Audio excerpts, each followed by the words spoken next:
Cráneo o cabeza ósea. El cráneo y la cabeza ósea lo vamos a desarrollar en este video, en el cual vamos a hablar específicamente de lo que sea las divisiones y las partes que la conforman. Primeramente, la cabeza ósea se lo divide en cráneo, cara y regiones comunes al cráneo y la cara. ¿Cómo lo dividimos?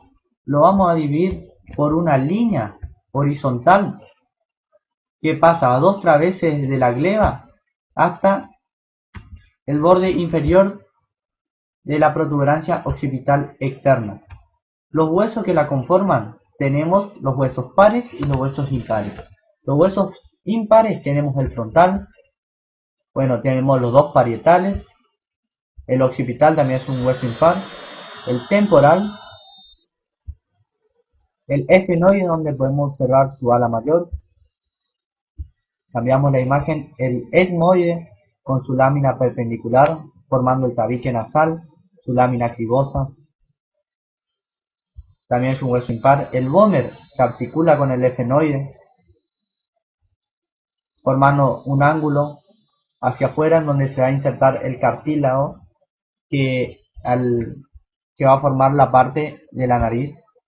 El palatino, acá podemos ver su lámina horizontal articulado con el vómer y el maxilar superior, los dos maxilares superiores, donde acá vemos una porción, y si volvemos hacia atrás la imagen vemos la otra, la siguiente parte externa. También podemos ver los huesos propios de la nariz, el hueso ungis, el maxilar inferior, que es un hueso impar, los huesos propios de la nariz y el ungis son huesos pares. Continuamos. Los lagrimales o ungis y los cornetes inferiores, que son dos. Acá los observamos. Los cornetes superiores y medios son dependencia del etmoide, sin embargo el cornete inferior no lo es. Acá podemos ver otra imagen donde se ve lo que sea el techo de la boca y lo que sería el piso de la nariz. Podemos observar lo que es la fosa cigomática, la fosa pterigoidea, pterigomaxilar, la fosa. Pero eso lo vamos a ir desarrollando en los próximos videos. Ahora, ¿qué vamos a hacer? Vamos a hablar del cráneo. Como dijimos, se encuentra dividida en calota o bóveda craneana y en base del cráneo. ¿Cómo lo dividíamos? Lo dividíamos por una línea que pasa a 2 traveses de la gleba hasta la parte inferior de la protuberancia occipital externa. Acá lo vemos. Otros lo dividen desde el borde de la cavidad orbitaria, pasando por lo que es la fosa cigomática y terminando la parte inferior de lo que sea la protuberancia occipital interna. ¿Qué es lo que hace esta línea? Divide la calota o bóveda craneana en lo que sea endocalota y exocalota. La imagen lo vemos lo que es la exocalota. Y la base del cráneo, que lo dividimos en endobase y en exobase. Vamos a desarrollar la calota. Como dijimos, teníamos lo que era la exocalota, ahí lo vemos en la imagen, y lo que es la endocalota, ahí lo podemos observar. La exocalota, ¿qué podemos decir de ella? Que en su línea media se encuentra lo que sea la sutura metópica, que en el adulto va a desaparecer. Lo que sea el brecma, que es la unión de los huesos parietal, los dos huesos parietales, con el frontal, es el punto unión.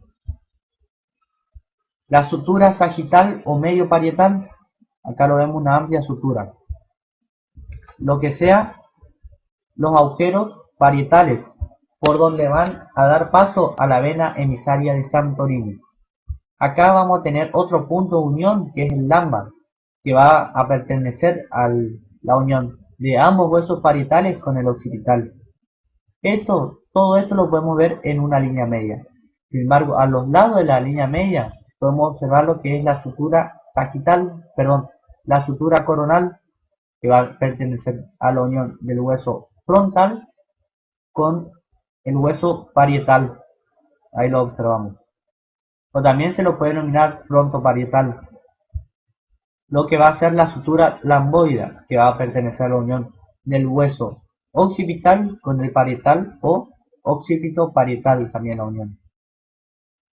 Ahora, hablando de la endocalota, podemos ver que tiene más reparos óseos. En la línea media, continuando, podemos ver lo que va a ser la cresta del frontal, el canal longitudinal, que va a estar relacionado con el seno del cerebro, y la protuberancia occipital interna. Vamos a tener lo que va a ser la fosa del frontal, la fosa del parietal y la fosa del occipital. A los lados de la línea media, lo que vamos a ver van a ser las impresiones de Paccioni, que va a ser el lugar donde se va a reabsorber el líquido cefalorraquídeo. Recordamos que el líquido cefalorraquídeo se va a formar en los plexos coroides. Vamos a tener y a observar lo que va a ser la sutura coronal, unas impresiones en hoja y higuera que va a ser producida por la arteria meningia media. Y finalmente la sutura lamboidea. Sin nada más que decir, me despido. Muchas gracias.